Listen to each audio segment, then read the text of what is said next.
We should start with the basic question, what is power?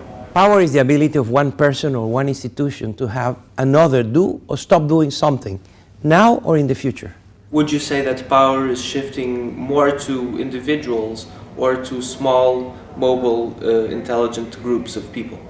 The definition of power has not changed. What has changed is the way power is used, how power is obtained, and how power is lost. And we see a shift of power. We know that power is shifting from Europe and the United States to Asia, from the north to the south, from big companies to startups, from people in power in presidential palaces to people in the streets and public squares. We even see how power is shifting in some places from men to women. Not as much as will be ideal, but surely there is even that shift. So power is shifting. But what I say is that power is not just shifting. Power is also decaying, because power is moving from A to B. But when B gets the power, it can do less with that than what A could do when it had it. What is motivating that shift? Is it more access to information? The internet, of course, is very important, but the internet and social media are instruments, and instruments need users. So what I look at in the book, The End of Power, is what are the motivations, the intentions, the goals of the people that have now these new instruments that are using Twitter and Facebook and social media. So again, those are tools, and tools have users. So I look at the intentions and motivations that drive the behavior of these users of these technologies. In the past few decades, there has been a big focus of studies and intellectuals, such as Dominique Fulton, for instance, speaking about the democratization of media and the access to media. Is this an increasing tendency in the world of today? One of the areas that is the best example of what I described in the book is media, in which power has become easier to acquire, much harder to use, and easier to lose.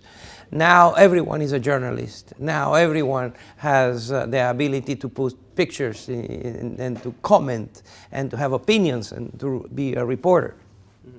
So that is happening everywhere, and we're seeing a profound transformation of the media structures in the world. Do you think there will be an increase in this? Because power is a negotiation as well, right? What we're seeing is a redefinition of who the players are. We see a lot of new protagonists, and we see a lot of new players. A very interesting example of what's happening is Netflix, which in the United States has completely transformed the way people are watching television. Now, thanks to Netflix and other streaming videos in which you can watch your television program, not when the broadcasting the television company tells you, but you can watch it anytime, anywhere, and normally you will not watch it on a television, you will watch it in a mobile gadget. So, you know, there is a lot of new structures appearing, and the process has not ended yet. We're going to see a lot of innovation and a lot of changes there. Do you believe that freedom of speech is the main tool in questioning status quo and power, much like methodic doubt is to science? Absolutely, but one of the worrisome trends we have seen and that I have worried about is what I call censorship in the 21st century, because governments have become also very skillful at using these new media to manipulate, censor, distort and the information, and even to prevent the information from being disseminated. So there is a new 21st century kind of approach to censorship that is very worrisome. Do you believe that supreme power lies in the hands of very few people? Is this still the basic paradigm of power today? No, I don't believe that.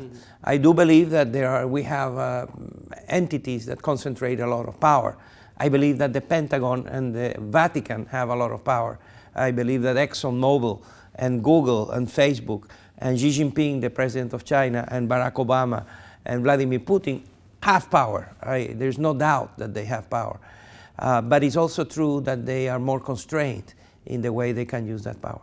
Antonio Gramsci, who was an Italian thinker in the times of Mussolini and the dictatorship, had a concept called hegemony, in which he stated that a power institution needed to have a second player who would be willing to give up that power. Are people less willing to give up that power today? What I described as the forces that are transforming the nature of power these days, I talk about the three revolutions that I mentioned.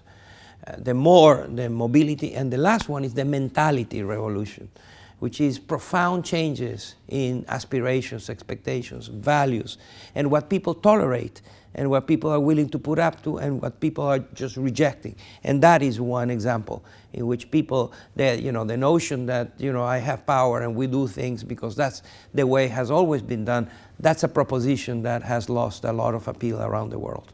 There have been some practices in recent years, such as participatory budgeting, which seem to indicate that some institutions in power are willing to give up that power. Is this actually true? No one gives power away willingly.